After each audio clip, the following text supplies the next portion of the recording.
Hello नमस्कार दोस्तों, स्वागत है आपका हमारे YouTube चैनल लर्न एजुकेशन में।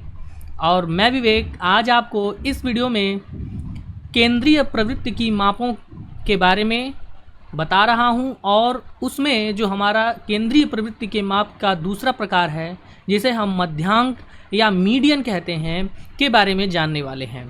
अभी तक हमने केंद्रीय प्रवृत्ति की मापों में बहुलांक का अध्ययन कर लिया है और आज हम अगली माप मध्यांक का अध्ययन करेंगे। अगर आप हमारे चैनल पर नए हैं तो हमारा चैनल सब्सक्राइब ज़रूर करें। इस वीडियो में अंत तक बने रहें, बहुत ही अच्छी जानकारी आपको मिलेगी। आपके सिलेबस से संबंधित पूरी मध्यांक से संबंधित जितने भी पॉइंट्स हैं सभी यहाँ पर आपको क्लियर किए जाएंगे और न्यूमेरिकल उदाहरणों द्वारा न्यूमेरिकल एग्जाम्पल्स को लेकर भी हम यहाँ पर मध्यांकों को ज्ञात करने की विधियों का अध्ययन भी करेंगे। ठीक है, और इस वीडियो को शेयर करें अन्य दोस्तों तक ताकि उनको भी इसका लाभ मिल सके। ये वीडियो हम महाराजा सुहेलदेव राज्य विश्वविद्यालय और वीर बहादुर सिंह पूर्वांचल विश्वविद्यालय एमएड सेकेंड सेमेस्टर का 4th paper data analysis and quantitative and qualitative के अंतर्गत दिया हुआ है। साथ ही ये टॉपिक उन सभी कोर्सेज़ के लिए इम्पॉर्टेंट है जिसमें स्टैटिस्टिक्स को एक सब्जेक्ट के रूप में शामिल किया गया है, इसलिए आप सभी के लिए ये इम्पॉर्टेंट है एमएड के साथ साथ। ठीक है, आइए शुरू करते हैं और समझते हैं कि मध्यांक क्या होते हैं। अगर आप शब्द पर ध्यान दें तो आप देखेंगे मध्यांक का तात्पर्य होता है मध्य का अंक। मध्य माने होता है बीच और अंक माने अंक, कोई संख्या। ठीक है, तो ऐसा अंक जो सभी प्राप्तांकों के समूह के ठीक बीच में आता है वही मध्यांक कहलाता है और यह हमारा दूसरा केंद्रीय प्रवृत्ति का माप है। ठीक है, तो जब भी हमें पूरे समूह के केंद्र बिंदु को अगर हमें ज्ञात करना हो तो हमें मध्यांक ज्ञात करना होता है। इसे हम माध्यिका या केंद्रीय मान भी कहते हैं। केंद्रीय मान इसलिए क्योंकि ये सभी प्राप्तांकों के केंद्र में ठीक बीचों बीच जो है वो होता है। ठीक है, तो आइए आगे की चीज़ों को हम समझते हैं। मध्यांक को हम ज्ञात कैसे करेंगे? मध्यांक को जो कि जिसे हम माध्यिका भी कहते हैं, तो माध्यिका या मध्यांक को ज्ञात करने के लिए सबसे पहले जब हम अपने समांकों को, अपने आंकड़ों को एक निश्चित क्रम में, एक व्यवस्थित क्रम में लिखते हैं। अब यह व्यवस्थित क्रम आरोही जिसे हम असेंडिंग या फिर अवरोही जिसे डिसेंडिंग ऑर्डर कहते हैं, इन दोनों में से किसी एक क्रम में हम रख सकते हैं। उसके बाद आंकड़ों के ठीक बीच में आने वाला जो प्राप्तांक होगा वही उस पूरे समूह का मध्यांक कहलाएगा। क्रमबद्ध प्राप्तांकों की श्रेणी का मध्य अंक ही मध्यांक कहलाता है, जैसा कि हमने अभी तक समझा। अब इसे हम प्रदर्शित कैसे करते हैं? तो हम इसको MDN से प्रदर्शित करते हैं जो कि आपको स्क्रीन पे दिख रहा होगा। ठीक है, मध्यांक, जब ये मध्यांक जो है एकदम बीच प्राप्तांकों के ठीक बीच में आता है, अर्थात यह प्राप्तांकों को 2 बराबर भागों में बांटता होगा। ठीक है, अर्थात हम ये कह सकते हैं कि जब हम प्राप्तांकों को बढ़ते हुए क्रम में या घटते हुए क्रम में रखें, मान लीजिए बढ़ते ही क्रम में रखें। ठीक है, अंकों को एक रेखा द्वारा अगर हम प्रदर्शित करें और ये बढ़ते हुए क्रम में रखा गया है और तो ठीक बीच में आने वाला जो हमारा प्राप्तांक होगा वही क्या कहलाएगा? मध्यांक या मीडियन कहलाएगा। अब इस बात को ध्यान दीजिए आप कि ठीक बीच में आ रहा है और हमने प्राप्तांकों को बढ़ते हुए क्रम में रखा है, अर्थात जो प्रारंभ के अंक होंगे आधे वो क्या होंगे? वो होंगे छोटे, मध्यांक से छोटे होंगे। ठीक है, और मध्यांक के आगे के जो प्राप्तांक होंगे वो क्या होंगे? बड़े प्राप्तांक होंगे। अर्थात हम ये कह सकते हैं कि मध्यांक प्राप्तांकों के बीच में ठीक बीचों बीच आने वाला वह प्राप्तांक होता है जो कि एक तो प्राप्तांकों को 2 बराबर भागों में बांटता है और दूसरा इस मध्यांक से आधे प्राप्तांक छोटे होते हैं और आधे प्राप्तांक बड़े होते हैं। ठीक है, तो ये चीज़ आप ध्यान में रखेंगे। गैरेट कहते हैं कि जब अव्यवस्थित अंक या अन्य माप को क्रम में व्यवस्थित किया गया हो तो मध्य का अंक ही मध्यांक कहलाता है। ठीक है, मध्य का अंक ही मध्यांक कहलाता है। ये हो गया। अब आते हैं मध्यांक के गुणों की चर्चा हम यहाँ पर करते हैं कि मध्यांक के गुण क्या क्या है। ठीक, तो पहली चीज़, एक तो यह बीच में आता है, ठीक प्राप्तांकों के ठीक बीच में आने वाला प्राप्तांक होता है, इसलिए यह माध्य स्थिति है। ठीक है, ये एक माध्य स्थिति है। दूसरी चीज़, इसका मान अपने ऊपर और नीचे के प्राप्तांकों की संख्या पर निर्भर करता है। बिल्कुल, जो मध्यांक होता है चूँकि कुल प्राप्तांकों के बीच में आता है, तो कुल प्राप्तांकों के बीच में आने के कारण कुछ प्राप्तांक इससे छोटे होंगे और कुछ प्राप्तांक इससे बड़े होंगे।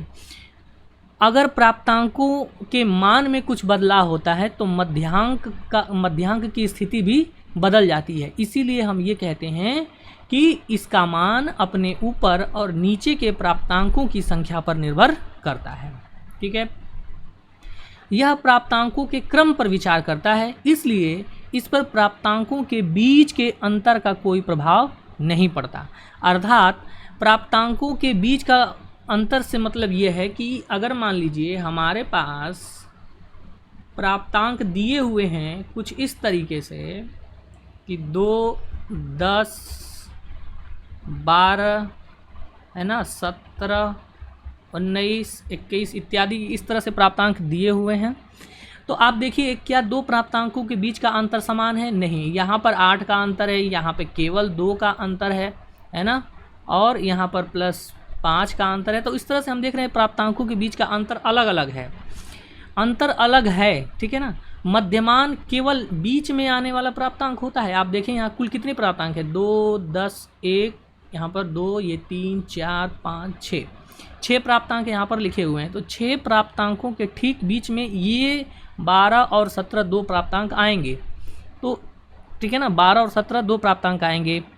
ठीक है, अब चूंकि ये प्राप्तांक सम संख्या में है, हम आगे उदाहरणों द्वारा समझेंगे सम और विषम संख्या में जब प्राप्तांक होते हैं तो उनका मध्यांक कैसे हम ज्ञात करते हैं। यहाँ पर हमने कुल 6 प्राप्तांक लिए हैं, तो ठीक बीच में यहाँ पर 2 प्राप्तांक आते हैं, 12 और 17, जबकि मध्यांक केवल 1 अंक होता है। अर्थात मध्यांक जो होगा 12 और 17 के ठीक बीच में कहीं आएगा। तो ऐसी स्थिति में हम क्या करते हैं, ये बीच में आने वाले इन दोनों प्राप्तांकों को जोड़कर इसका औसत ज्ञात कर लेते हैं। अर्थात 2 से आप यहाँ पर भाग दे देंगे। ठीक है, और जब 2 से भाग देंगे तो यहाँ पर आ जाएगा हमारा 29 और 14.5 14.5 आएगा। ठीक है, तो मध्यांक क्या हो गया? 14.5। अब ध्यान दीजिए 14.5 हमारे दिए गए प्राप्तांकों में कहीं नहीं है। ठीक है, तो कोई ज़रूरी नहीं है कि जो मध्यांक है वह दिए गए प्राप्तांकों में से ही कोई प्राप्तांक हो, कोई अलग भी हो सकता है। ठीक है, तो यहाँ पर यही चीज़ बोल रहा है कि चूंकि ये प्राप्तांकों के क्रम पर विचार कर रहा है, इसलिए प्राप्तांकों के बीच जो ये अलग अलग अंतर है इसका कोई प्रभाव इस पर नहीं पड़ता। ठीक, आगे मध्यांक पर प्राप्तांकों की संख्या का प्रभाव पड़ता है, चरम मूल्यों का नहीं। चरम मूल्यों का मतलब अधिकतम मान का प्रभाव नहीं पड़ता। अर्थात ये देखिए सबसे बड़ा प्राप्तांक यहाँ पर 21 है, सबसे छोटा प्राप्तांक 2 है। ठीक है, तो इतने प्राप्तांकों के बीच इतना अंतर होने के बावजूद इसके मध्यांक पर कोई प्रभाव नहीं पड़ रहा। क्यों? क्योंकि प्राप्तांकों की संख्या हम इसमें देख रहे हैं कि प्राप्तांक कितने हैं।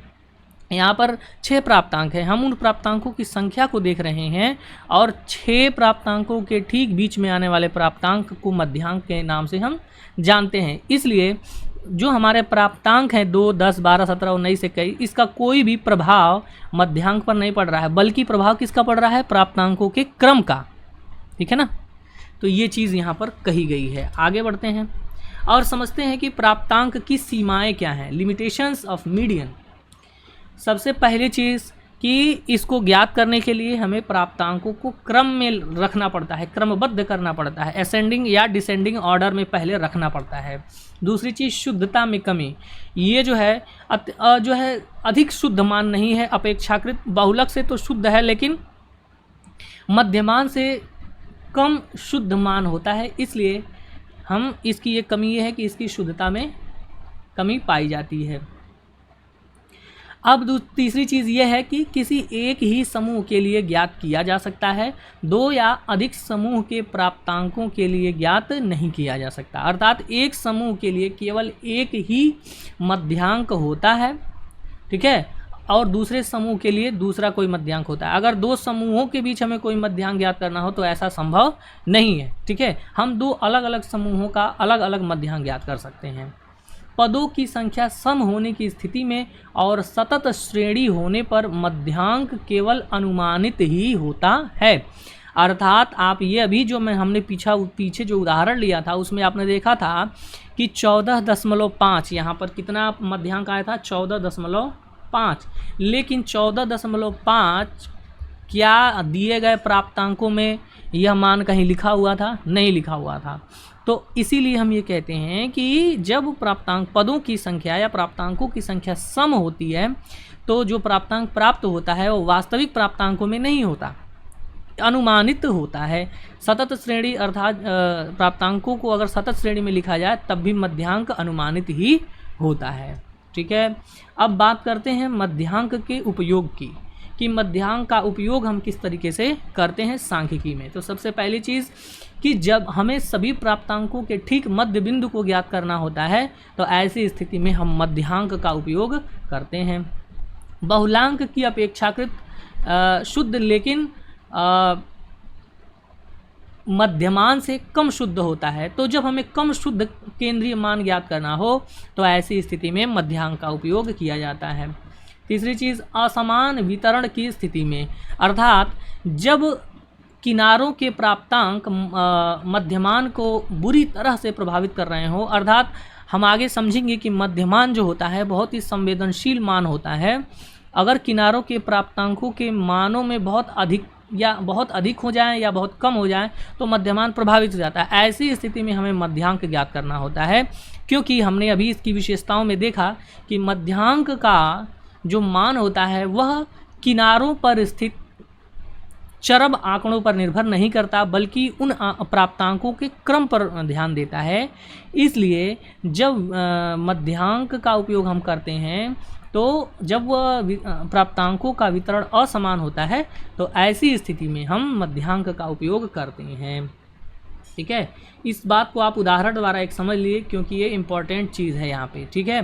देखिए मान लीजिए कि हमने अभी एक उदाहरण जो लिया था जिसमें पहला 2 है, 10, 12, 17, मान लीजिए एक 19 ले लिया, एक हमने ले लिया 49, ठीक है। अगला प्राप्तांक एक हमने ले लिया 1, ठीक है। 1, 2, 10, 12, 17, 19, 49 ये हमने यहाँ पर प्राप्तांक ले लिए हैं, मान लीजिए। अब ध्यान से आप देखिए इन प्राप्तांकों में सबसे जो पहला प्राप्तांक है वो 1 है, बहुत छोटा है, और सबसे अंतिम प्राप्तांक 49 है। यदि हम इस आंकड़े का, इस समंक का अगर मध्यमान निकालेंगे तो मध्यमान जो भी प्राप्त होगा उसमें से अगर ये चरम आंकड़ा ज़रा देखिए 49 है, बहुत बड़ा है, 19 के बाद सीधे 49 आ जा रहा है। यदि ऐसी स्थिति में 49 को अगर हटा दिया जाए तो इसका मध्यमान बुरी तरह से प्रभावित होगा, ठीक है। तो अब ऐसी स्थिति हमें आ रही है कि मध्यमान जो है बुरी तरह से प्रभावित हो रहा है, इसलिए और वितरण भी असमान है। देखिए 1, 2, 10, 12, 17, 19 इन बाकी आंकड़ों में अंतर बहुत कम है, लेकिन जो अंतिम वाला आंकड़ा है इसमें बहुत ज़्यादा का अंतर है। ऐसे आंकड़ों को हम असमान वितरण वाले आंकड़े कहते हैं, जिनमें अंतर बहुत अधिक का हो जाए, ठीक है, या बहुत कम हो जाए, तो ऐसे आंकड़ों को असमान वितरण के आंकड़े कहते हैं। और यहाँ पर मध्यमान को ये बुरी तरह से प्रभावित करते हैं, इसलिए हम असमान वितरण की स्थिति में मध्यांक का उपयोग करते हैं। दूसरी चीज़, जब कुछ प्राप्तांकों के बारे में दी गई सूचनाएं अपूर्ण हों, ठीक है। मध्यांक हम तब ज्ञात करते हैं जब कुछ आंकड़े या फिर प्राप्तांकों के संबंध में सूचनाएं पूरी तरह से ज्ञात न हो तो हम इसका उपयोग करेंगे। पांचवी चीज़, जब आंकड़ों में सबसे ऊपर के वर्ग की उच्च सीमा और सबसे नीचे के वर्ग की निम्न सीमा न दी गई हो, ठीक है। यानी कि अगर कोई आंकड़ा वर्गीकृत है और वर्गीकृत स्थिति में जैसे सबसे वर्ग जब हम कभी बनाते हैं तो कभी कभी ऐसी स्थिति आती है कि सबसे ऊपर का जो वर्ग होता है, मान लीजिए सबसे पहला जो वर्ग हमने बनाया इस तरह से, तो पहले वर्ग में हम लिख देंगे कि 0 से मान लीजिए हमने 9 लिख दिया और ऐसे वर्ग बनाते गए 10 से लेके 19 लिख दिया और ऐसे वर्ग बनाते गए, लेकिन सबसे लास्ट वाला जो वर्ग होगा मान लेते हैं कि हम इसमें लिख दिया हमने कि 40 से अधिक, 40 से अधिक। अब 40 से अधिक यहाँ पर लिख दिया। इस ऐसी स्थिति में हमें सीमा हमें नहीं पता है। सबसे ऊपर के वर्ग की 40 से अधिक हमने लिख दिया। 40 से अधिक लिखने की, अब 40 से अधिक तो कुछ भी हो सकता है, 60, 70, 80, 90 कुछ भी हो सकता है, इसलिए इसकी उच्च सीमा हमें ज्ञात नहीं है। तो उच्च सीमा ज्ञात न होने की स्थिति में हम क्या करेंगे,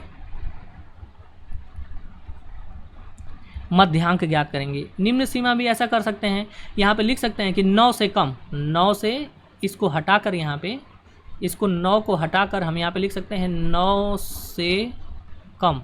अब जो 9 से कम लिखेंगे तो 9 से कम कितना, 9 से कम कुछ भी हो सकता है कि नहीं, 7, 8, 6, 5 कुछ भी। तो ऐसी स्थिति में भी हम क्या ज्ञात करेंगे, ऐसी स्थिति में भी हम ज्ञात करेंगे मध्यांक, ठीक है। जब सबसे ऊपर वाला वर्ग की उच्च सीमा या फिर सबसे नीचे वाले वर्ग की निम्न सीमा न ज्ञात हो तो ऐसी स्थिति में मध्यांक ज्ञात करते हैं। अब आते हैं मध्यांक की गणना कैसे हम करेंगे, कंप्यूटेशन ऑफ मीडियन। तो गणना के लिए हमारे पास दो रूप हैं, एक तो अवर्गीकृत आंकड़ों का मध्यांक और दूसरी चीज़ अवर्गीकृत आंकड़ों के मध्यांक में भी दो तरीके से, जब प्राप्तांकों की संख्या सम हो और दूसरी चीज़ जब प्राप्तांकों की संख्या विषम हो। देखिए यहाँ पर विषम रहेगा, ठीक है, यहाँ पर विषम, ठीक है। जब प्राप्तांकों की संख्या सम हो और दूसरी चीज़ जब प्राप्तांकों की संख्या विषम हो। ऐसा क्यों, ऐसा इसलिए कि जब प्राप्तांकों की संख्या सम होती है तो दो प्राप्तांक ठीक बीच में आते हैं, ठीक है ना, और जब विषम होगी तो उसमें कोई एक ही प्राप्तांक बीच में आएगा, जैसा कि पीछे वाले उदाहरण में था, वहाँ पर दो प्राप्तांक बीच में आ रहे थे, ठीक है। तो हम इस तरह से अवर्गीकृत आंकड़ों का मध्यांक ज्ञात करेंगे और उसके बाद वर्गीकृत आंकड़ों का मध्यांक ज्ञात करेंगे, ठीक है। आइए अब एक के बाद एक करके एक एक क्रम से हम समझते हैं कि अवर्गीकृत आंकड़ों का मध्यांक हम कैसे ज्ञात करेंगे, ठीक है ना। वीडियो में अंत तक बने रहेंगे। अब यहाँ से हम न्यूमेरिकल क्वेश्चंस के द्वारा और फार्मूलों को समझेंगे और उस सवालों को हल करना समझेंगे, क्योंकि इस तरह के प्रश्न जो हैं परीक्षा में आपसे पूछते हैं कि दिए गए आंकड़ों का मध्यांक ज्ञात कीजिए, ठीक है। तो आप अभी जो सूत्र आपके सामने आएंगे, इन सूत्रों को समझ के दिमाग में याद रखिए और सवालों को किस प्रकार से हल किया जाता है उन विधियों को ध्यान में रखिए और अभ्यास करने से जो है आपको सूत्र भी याद होंगे और सवालों को हल करना भी आएगा। चलिए शुरू करते हैं। अवर्गीकृत आंकड़ों के मध्यांकों को दो रूपों में ज्ञात किया, जैसा कि मैंने आपको बताया, एक विषम संख्या में जब हो और दूसरा जब प्राप्तांक सम संख्या में हो। तो अब ध्यान दीजिएगा, सबसे पहला काम क्या होता है, मध्यांक ज्ञात करने के लिए सबसे पहला काम होता है, ये होता है कि हमें सभी प्राप्तांकों को आरोही या अवरोही क्रम में व्यवस्थित करना पड़ता है। इस बात का आप ध्यान रखेंगे। पहला, आंकड़े हमारे पास कितने भी बड़े हों, हमें उनको आरोही या अवरोही क्रम में व्यवस्थित करना ही करना पड़ेगा। तो पहला काम आंकड़ों को व्यवस्थित क्रम में रखिए। अब देखिए दूसरा, कि जब प्राप्तांकों की संख्या विषम हो, यानी कि प्राप्तांक 3, 5, 7, 9 इत्यादि संख्या में हो, तो आप देखिए तो हमें इस फार्मूले का उपयोग करना है। मध्यांक MDN मीडियन बराबर n+1/2वां प्राप्तांक, ठीक है, 2वां प्राप्तांक। तो अब यहाँ से n क्या है? प्राप्तांकों की संख्या है। ठीक है, अब जब प्राप्तांकों की संख्या सम हो, जो n है वो सम हो, तो ऐसी स्थिति में हमें इस सूत्र का उपयोग करना है। n मध्यांक MDN बराबर n बटा 2वां प्राप्तांक प्लस ब्रैकेट में n बटा 2 प्लस 1वां प्राप्तांक और पूरे का बटा 2। ठीक है, इस सूत्र को याद रखिए और इसी का उपयोग करेंगे हम जब प्राप्तांकों की संख्या सम हो तब। ठीक है, आइए अब इन दोनों सूत्रों का उपयोग करते हुए कुछ सवालों को हल करें जिससे आपको समझ में चीज़ आएगी। यहाँ पर n क्या है? कैपिटल N जो लिखा हुआ है वो कुल प्राप्तांकों की संख्या है। ठीक है, हमारे पास एक उदाहरण दिया हुआ है। यहाँ पर आंकड़े आप देख सकते हैं कितने हैं? 1 2 3 4 5 6 7 8 9, कुल 9 आंकड़े हैं, यानी प्राप्तांकों की संख्या विषम में है। ठीक है, प्राप्तांकों की संख्या क्या है? विषम। n बराबर 9 है, तो ऐसी स्थिति में हम कौन से सूत्र का प्रयोग करेंगे? इस सूत्र का प्रयोग करेंगे। मध्यांक n बराबर n प्लस 1 बटे 2वां प्राप्तांक। 2वां प्राप्तांक क्यों है अभी हम ये समझेंगे। देखिए, हमने सबसे पहला काम क्या किया? आंकड़ों को आरोही क्रम में व्यवस्थित, आरोही माने बढ़ते हुए क्रम में, असेंडिंग ऑर्डर में व्यवस्थित कर लिया है, क्रमबद्ध कर लिया है। उसके बाद हमने चूँकि देखा n प्लस 1 बटे 2 है, तो n का मान 9 हमने यहाँ पर देखा, 9 को रखेंगे प्लस 1 बटे 2, और जब इसको सरल करेंगे तो 5वां प्राप्तांक आएगा। 9 1 10 बटे 2 यानी कि 5वां प्राप्तांक, 5वां प्राप्तांक। अब 5वां प्राप्तांक कैसे? तो जो हमने आरोही क्रम में व्यवस्थित किया है यहाँ पर आंकड़ों को, जो आंकड़ों को हमने आरोही क्रम में व्यवस्थित किया है, इसमें से हम पहले से गिनना शुरू करेंगे और 5वें तक जाएंगे। ये पहला प्राप्तांक हो गया, ये दूसरा, तीसरा, चौथा और 5वां प्राप्तांक ये आ रहा है 65। ठीक है, ये हमारा 5वां प्राप्तांक है। ध्यान दीजिएगा, हमें जो प्राप्तांकों को व्यवस्थित किया है आरोही या अवरोही क्रम में, उसमें यह 5वां प्राप्तांक गिनना है। ठीक है ना। अब तो 5वां प्राप्तांक यहाँ पर क्या है, आप ध्यान से देखिए। ठीक है ना, देखिए 5वां प्राप्तांक हमने बाएं से दाएं की ओर गिनना शुरू किया, क्योंकि इधर से ही हमने क्रमबद्ध किया है। बाएं से किधर गिनना है? दाएं की ओर। बाएं से दाएं की ओर गिनना हमने शुरू किया, छोटे से बड़े की ओर। तो 5वां प्राप्तांक कहाँ पर आ रहा है? 65 या 65 पे आ रहा है, और यही हमारा क्या हो जाएगा? यही हमारा मध्यांक हो जाएगा 65। ठीक है, आशा है आपको ये उदाहरण समझ में आया होगा, और कभी भी आपको परीक्षा में इस तरह के क्वेश्चन ज़रूर पूछते हैं अक्सर अति लघुत्तरीय में। ठीक है, तो ये चीज़ आप समझकर इस पर अभ्यास करिएगा। अब आते हैं एक उदाहरण और देखते हैं जिसमें प्राप्तांकों की संख्या सम हो। ठीक है, तो यहाँ पर एक उदाहरण हमने लिया है जिसमें प्राप्तांकों की संख्या सम है। सम की तो इसमें n का मान कितना है? 8 है। आप देख रहे हैं 65, 78, 82, 70, 95, 89, 62 और 64। इसमें कुल प्राप्तांकों की संख्या जो है वो कितनी है? 8, यानी n का मान 8 है, जो कि सम संख्या में है। ठीक, अब सबसे पहला काम, इसको आरोही क्रम में या असेंडिंग ऑर्डर में हमने अरेंज किया, व्यवस्थित किया है। ठीक है, बढ़ते हुए क्रम में। ठीक है ना। अब उसके बाद से कौन सा सूत्र प्रयोग करेंगे? तो हमारा जो दूसरा वाला सम संख्या वाला जो सूत्र है उसको उपयोग करेंगे यहाँ पर। तो n बटा 2वां प्राप्तांक प्लस n बटा 2 और प्लस 1वां है। ध्यान दीजिएगा, ये प्लस 1 बाद में है, अलग है। ठीक है, तो प्लस 1वां प्राप्तांक, इस बात का आप ध्यान रखेंगे। तो अब यहाँ पे क्या करेंगे? हम सूत्र को रखेंगे, सूत्र में जो मान है वो रखेंगे। यहाँ पर मैं यहाँ पे लिखता हूँ MDN इज इक्वल टू क्या हो जाएगा? n बटा 2वां प्राप्तांक, यानी कि 8 बटे 2वां प्राप्तांक प्लस 8 बटे 2 प्लस 1वां प्राप्तांक और पूरे का बटा 2। तो ऐसी स्थिति में क्या आ जाएगा? 4वां प्राप्तांक प्लस, यहाँ पर आप देखिए 8 बटे 2 है, तो 8 बटे 2 का मान कितना हो जाएगा? 4 आ जाएगा, और 4 में 1 जोड़ेंगे तो क्या आ जाएगा? 5वां, और पूरे का बटा 2। ठीक है, यानी कि 4वां प्राप्तांक प्लस 5वां प्राप्तांक बटे 2। तो ये बताइए 4वां प्राप्तांक कौन सा है? तो आप यहाँ पर देखेंगे आरोही क्रम में इधर से गिनना शुरू करिए यहाँ से। तो ये 1, ये दूसरा, ये तीसरा, ये चौथा प्राप्तांक 70 है, तो यहाँ पर 70 लिख दीजिए। पाँचवा प्राप्तांक आप देख रहे हैं कि 78 है, 78 है, तो आप यहाँ पर 78 लिखिए और बटे 2 लिखिए, ठीक है। और उसके बाद आप क्या करेंगे, इन दोनों को जोड़ेंगे। तो जोड़ेंगे जब आप, तो क्या आएगा, 148 आएगा, 148, और भाग देंगे 2 से, तो क्या आएगा, जब आप 2 से भाग देते हैं तो आने वाला है 74, यानी इन आंकड़ों का मध्यांक कितना हो गया, 74, ठीक है।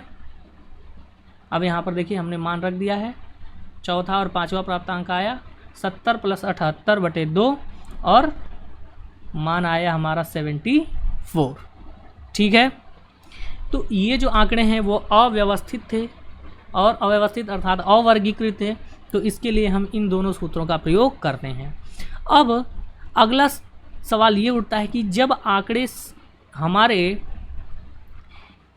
वर्गों के रूप में सारणीबद्ध हों, ठीक है, जब प्राप्तांक वर्गों के रूप में सारणीबद्ध होंगे तो ऐसी स्थिति में हम किस प्रकार से मध्यांक ज्ञात करेंगे। तो आइए उस पर भी एक उदाहरण को हम समझते हैं। पहले सूत्र को समझते हैं, उसके बाद उदाहरण को समझते हैं, ठीक है। चलिए, तो ये जो है वर्गीकृत आंकड़ों का मध्यांक, वर्गीकृत आंकड़ों का मध्यांक ज्ञात करने के लिए हम इस सूत्र का उपयोग करते हैं। यह सूत्र क्या है, इस सूत्र को जरा हम समझते हैं। यहाँ पर सबसे पहली चीज़, मध्यांक ज्ञात करने में एल क्या है, आप यहाँ पर देख सकते हैं। एल यहाँ पर मध्यांक वर्ग की वास्तविक निम्न सीमा है, ठीक है, मध्यांक वर्ग की वास्तविक निम्न सीमा। अब इसको आप याद रखिए, मध्यांक वर्ग, ये मध्यांक वर्ग क्या होता है, ठीक है। तो यहाँ पर नीचे देखिए मध्यांक वर्ग, इसको आप समझ लीजिए, आगे भी इसकी चर्चा आएगी। इसको सबसे पहले पहचानना पड़ता है, ठीक है। जब वर्गीकृत आंकड़ों को हम ज्ञात करते हैं तो सबसे पहले मध्यांक वर्ग को पहचानना पड़ता है।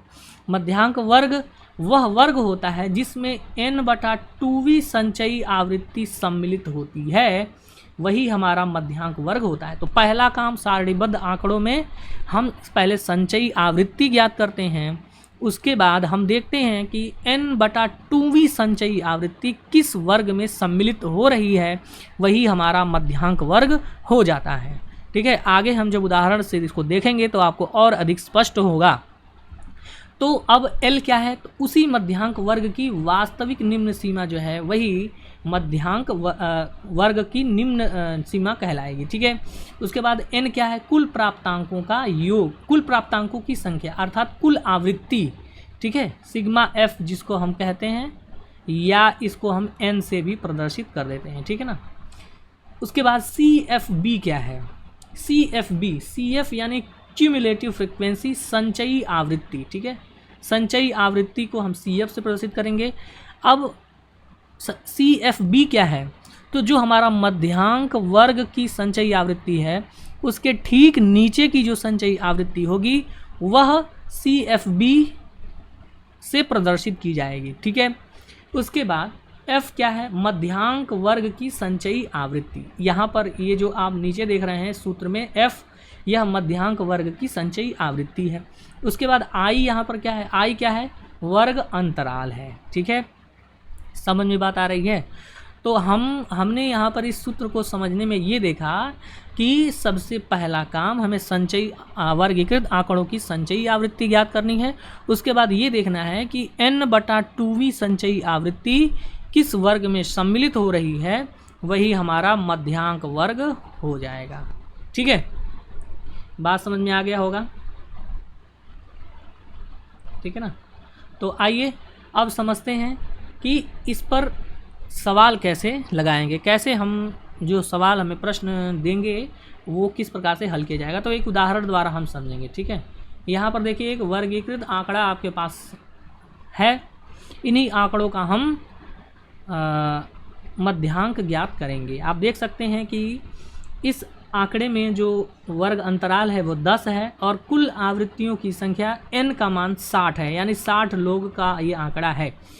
अब सबसे पहला काम हमने क्या किया, सबसे पहला काम हमने ये किया कि हमने संचयी आवृत्ति ज्ञात की। संचयी आवृत्ति कैसे ज्ञात की जाती है ये मैंने आपको पिछली वीडियो में बताया था, फिर से आप यहाँ पर बता देते हैं।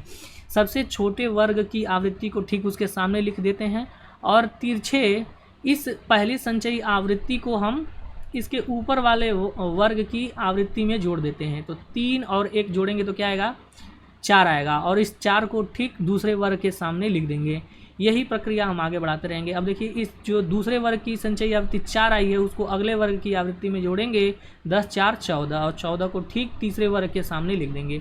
यही काम जो है ऊपर तक करते जाएंगे, अंत में आएगा 60। ये जो संचयी आवृत्ति 60 है यही कुल आवृत्तियों का योग भी है। तो ध्यान दीजिएगा, हम इससे चेक भी कर सकते हैं कि हमारी संचयी आवृत्ति का योग सही आया है कि नहीं। अगर सबसे अंतिम वर्ग की संचयी आवृत्ति कुल आवृत्तियों की संख्या के बराबर आ रही है तो हमारा जोड़ जो योग है वो सही है। ठीक है, अब संचयी आवृत्ति हमने ज्ञात कर ली। सवाल में हमें केवल क्लास दिया रहेगा और ये फ्रीक्वेंसी या आवृत्ति दी रहेगी, ये CF हमें ज्ञात करना पड़ता है। ठीक है ना, चलिए अब आगे। तो हमने संचयी आवृत्ति सबसे पहले ज्ञात कर ली। अब हमारा दूसरा काम बचता है कि कैसे मध्यांक वर्ग की पहचान करेंगे। तो ध्यान दीजिएगा, फार्मूला हमारा ये है और इस फार्मूले में सबसे पहला काम हमने CF निकाल लिया है। अब मध्यांक वर्ग को चुनेंगे। तो मध्यांक वर्ग क्या है, मध्यांक वर्ग हमारा 60 से 69 है ना, 60 से 69 जिसकी आवृत्ति 16 है और क्यूमुलेटिव फ्रीक्वेंसी या संचयी आवृत्ति क्या है, 45 है। यही हमारा मध्यांक वर्ग है। कैसे हमने पहचाना, तो ध्यान दीजिएगा आप जरा n/2वीं संचयी आवृत्ति कैसे आई। तो n क्या है, n हमारा 60 है। ठीक है, n/2वीं संचयी आवृत्ति, ठीक है ना, यही ना था, n/2वीं संचयी आवृत्ति। ठीक है, तो ये बताइए n/2वीं संचयी आवृत्ति n हमारा कितना है, 60/2, यानी कि 30वीं, कौन सी, 30वीं संचयी आवृत्ति। 30वीं संचयी आवृत्ति किस में आएगी, जरा आप ध्यान से देखिएगा। तो देखिए अब संचयी आवृत्ति का गुण होता है कि हर अगली संचयी आवृत्ति में पीछे के सभी प्राप्तांक जुड़े होते हैं, सभी आवृत्तियां जुड़ी हुई होती हैं। ठीक है, तो आप ध्यान दीजिए, पहला 1 है, दूसरा 4 है, तीसरा 14 है और चौथा 29 है, यानी ये 29 पे आके समाप्त हो जा रहा है। अगर हमें 30वीं आवृत्ति को देखना है तो ये तो जो हमारा चौथा वर्ग है इसमें तो ये तो 29 पे ही ख़त्म हो गया। अब इसके आगे जैसे बढ़ते हैं तो वो 45 तक है। ठीक है, अर्थात 1 से 45 तक यहाँ हमारे 5वें वर्ग में चीज़ें जो है आवृत्तियाँ शामिल हैं।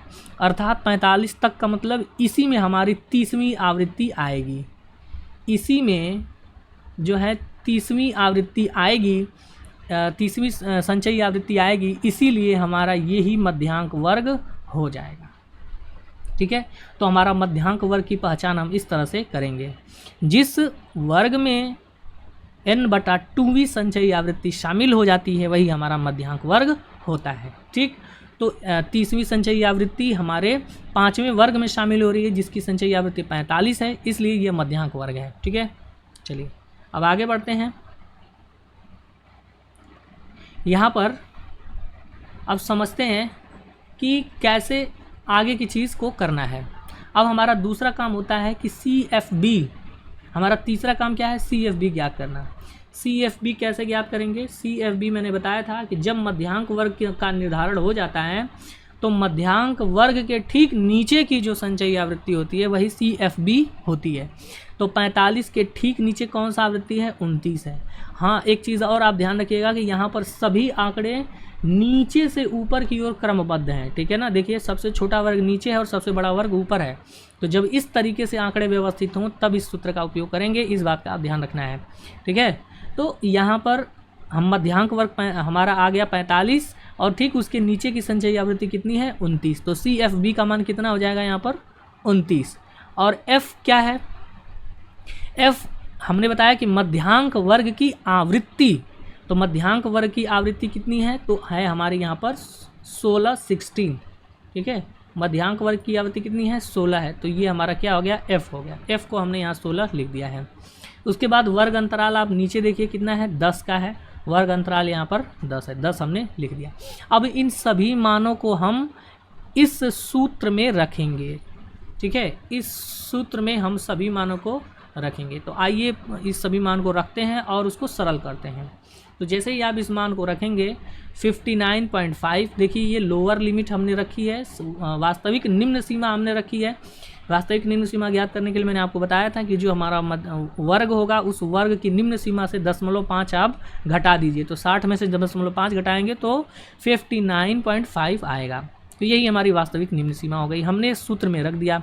n के स्थान पे 60 रखा, CFB की जगह पे 29, F की जगह पे 16 और I की जगह पे हमने क्या रखा, 10। अब इसको हम सरल करेंगे, जब इसको हम सरल करेंगे तो है ना 59.5 प्लस 0.625 आएगा। अब इन दोनों को जब आप जोड़ेंगे तो यहाँ पर उत्तर आपका आएगा 60.125 और यही हमारा जो है मध्यांक हो जाएगा, ठीक है। यही हमारा क्या है, मध्यांक है, ठीक। बात समझ में आ गया। तो इस तरीके से हम वर्गीकृत आंकड़ों का मध्यांक ज्ञात करते हैं। आपको ये सूत्र जो है एकदम याद रखना है, इस पे सवाल अक्सर जो है पूछता है, ठीक है ना। तो इसलिए आप इस पर अभ्यास करिएगा जिससे कि आपको प्रश्नों को हल करने में असुविधा न हो, ठीक है। सूत्र आप ध्यान से देखिए, L + n/2 - CFB/F × I, ठीक है, ये हमारा मध्यांक का सूत्र है, ठीक। तो इस प्रकार से हमने देखा कि कैसे हम अवर्गीकृत आंकड़ों और वर्गीकृत आंकड़ों का मध्यांक ज्ञात करते हैं। अब मध्यांक ज्ञात करने में कुछ विशेष परिस्थितियां हमारे सामने आ जाती हैं। कौन कौन सी परिस्थितियां आती हैं? सबसे बड़ी परिस्थिति है कि मध्यांक वर्ग का निर्धारण। कभी कभी ऐसी स्थिति आती है कि मध्यांक वर्ग जो होता है उसके निर्धारण में n/2वीं संचयी आवृत्ति ठीक उसी संचयी आवृत्ति के बराबर हो जाती है और कभी कभी एक से अधिक संचयी आवृत्तियां n/2 के बराबर हो जाती हैं, ठीक है। जब किसी एक वर्ग की संचयी आवृत्ति n/2 के बराबर हो जाए और दूसरी स्थिति ये, तो पहली स्थिति पर आप ज़रा ध्यान गौर करिए। यहाँ पे देखिए, जो हमारी पहली स्थिति है उसके लिए एक उदाहरण हमने यहाँ पर लिखा है, आप ज़रा ध्यान से देखिए कि संचयी आवृत्ति जो है ये हमारे पास n का मान कितना है, 50, ठीक है, 50 है, और n/2 करेंगे तो क्या आएगा, 25 आएगा, ठीक है, 25 आएगा। और यानी कि ये जो हमारा वर्ग है यहाँ पर लिखा हुआ है, ये वाला, यही हमारा क्या हो जाएगा, मध्यांक वर्ग हो जाएगा। क्या हो जाएगा, मध्यांक वर्ग, ठीक है।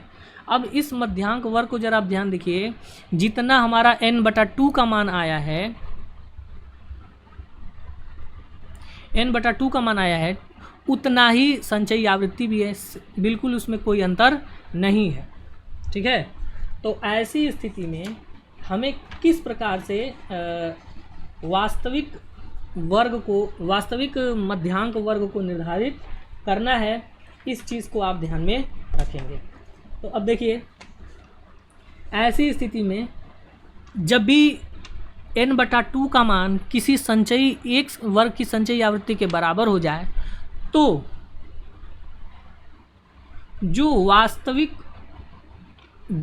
जिस वर्ग में वह संचयी आवृत्ति आ रही है उसकी वास्तविक उच्च सीमा ही जो है उसकी वास्तविक उच्च सीमा ही मध्यांक हो जाएगा, ठीक है। अब देखिए यहाँ पर 59.5 ये हमारा मध्यांक वर्ग है, इसमें ही 25 आ रहा है क्योंकि, और इसका वर्ग कौन सा है, 50 से लेकर 59 है, ठीक है। तो ध्यान दीजिएगा, चूँकि 25 संचयी आवृत्ति जो है वह n/2 के बराबर हो जा रही है, तो ऐसी स्थिति में इस वर्ग की उच्च सीमा ही मध्यांक हो जाएगी। वास्तविक उच्च सीमा की बात की जाए तो उच्च सीमा 59 है और वास्तविक उच्च सीमा क्या हो जाएगी 59.5, क्योंकि वास्तविक उच्च सीमा को ज्ञात करने के लिए उच्च सीमा में 0.5 जोड़ देते हैं। तो इस आंकड़े का जो मध्यांक होगा वह 59.5 हो जाएगा। ठीक है, बात समझ में आ गया। तो पहली स्थिति ये है। अब दूसरी स्थिति क्या है कि जब एक से अधिक संचयी आवृत्तियां n/2 के मान के बराबर हो जाएं। तो देखिए यहाँ पर एक उदाहरण और भी हमने ले लिया है, ध्यान से देखिए। इस उदाहरण में आप ध्यान से जब देखेंगे तो आपको मिलेगा कि n/2 का मान यहाँ पर कितना आ रहा है, n/2 बराबर आ रहा है 90/2, यानी कि 45 आ रहा है, 45 आ रहा है।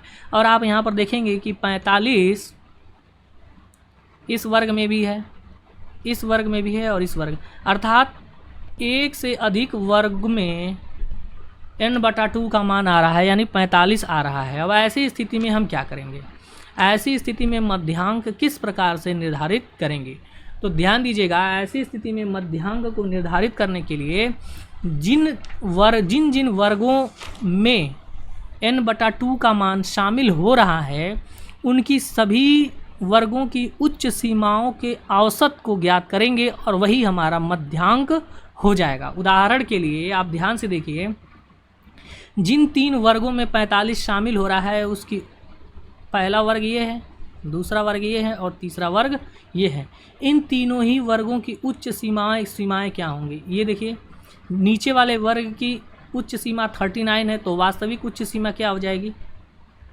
ये 35 से लेकर 39 है, इसकी वास्तविक उच्च सीमा क्या हो जाएगी? 39.5 हो जाएगी।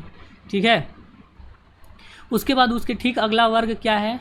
40 से लेकर 44 है, तो इसकी वास्तविक उच्च सीमा क्या हो जाएगी? 44.5 हो जाएगी। उसके आगे की जो उसका आगे का जो वर्ग है वो कितना है? 45 से लेकर 49 है, तो इसकी वास्तविक उच्च सीमा क्या हो जाएगी? 49.5 हो जाएगी। अब हमें क्या करना है? इन सभी को जोड़ देना है और इसका औसत निकाल लेना है। ठीक है, तो आप जब इन तीनों को ही जोड़ेंगे यहाँ पर, ठीक है ना, जब आप इन तीनों को जोड़ेंगे तो जोड़ने पर क्या प्राप्त होगा, आइए इसको हम देखते हैं। यदि हम इन तीनों को जोड़ते हैं 49.5 को और 44.5 को और यहाँ पर 39.5 को जब हम जोड़ते हैं तो 133.5 आता है, 133.5 आता है। ठीक है, अब इस कुल योग हमारा 133.5 आ गया। अब हमें मध्यांक ज्ञात करने के लिए इसका औसत निकाल लेना है। कुल प्राप्तांकों का योग 133.5 और कुल प्राप्तांकों की संख्या अर्थात 3 प्राप्तांक है, तो 3 से आप इसमें क्या करिए? भाग दे दीजिए। तो आप भाग देंगे जब 3 से, तो यहाँ पर 44.5 आएगा, 44.5 आएगा और यही हमारा मध्यांक होगा। ठीक है, ये जो दूसरी स्थिति है इसका मध्यांक हमारा 44.5 आएगा। ठीक है, अर्थात इस आंकड़े का जो MDN है वो कितना आएगा? 44.5। ठीक है, बात समझ में आ गया। तो इस प्रकार से इन दो परिस्थितियों में हम मध्यांक ज्ञात कर सकते हैं। ठीक है, आशा है ये दोनों परिस्थितियाँ आपको समझ में आई होंगी और जो भी उदाहरण हमने लिए वो भी आपको समझ में आए होंगे। ठीक है, और यदि आपको समझने में थोड़ी सी कठिनाई हुई है तो इस वीडियो को बार बार आप देखें, जिससे आपको और भी चीज़ें क्लियर होंगी और अच्छे से आपको मध्यांक ज्ञात करना समझ में आएगा। एक बात निश्चित है कि इससे एक ज़रूर प्रश्न पूछता है आपके एग्ज़ाम में। ठीक है ना? ठीक है, अब हमने आज इस वीडियो में मध्यांक ज्ञात करना सीखा, हर एक प्रकारों के बारे में भी समझ लिया। ठीक है, और हम अपनी अगली वीडियो में मध्यमान या मीन के बारे में पढ़ेंगे। ठीक है ना? और मैं आपको इस वीडियो में अंत तक बने रहने के लिए बहुत बहुत धन्यवाद करता हूं।